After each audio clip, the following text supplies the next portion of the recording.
అందరికీ నమస్కారం. మీరందరూ ఆనందంగా, ఆరోగ్యంగా, ఐశ్వర్యంతో ఉండాలని మనస్ఫూర్తిగా కోరుకుంటున్నాను. నేనిప్పుడు భగవద్గీత ద్వితీయ అధ్యాయము సాంఖ్యయోగంలోని 26వ శ్లోకాన్ని మీకు పాడి వినిపించబోతున్నాను.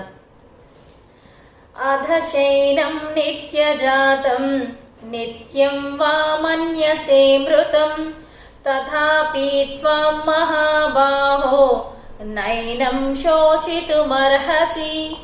ఓ మహాబాహో, ఒకవేళ నీవి ఆత్మ ఎల్లప్పుడూ పుట్టుచు మరణించునని తలచినను దుఃఖించుటకు ఎట్టి కారణము లేదు అని శ్లోకం యొక్క భావం. ఈ శ్లోకంలో శ్రీకృష్ణ భగవానుడు అర్జునుడికి ఏమి తెలియజేస్తున్నాడంటే, ఆత్మ అనేది తిరిగి మరలా శరీరాన్ని తీసుకుంటుందని, దానికి మరణం అనేది లేదు అని మళ్ళీ మళ్ళీ గుర్తు చేస్తూ ఉన్నాడు.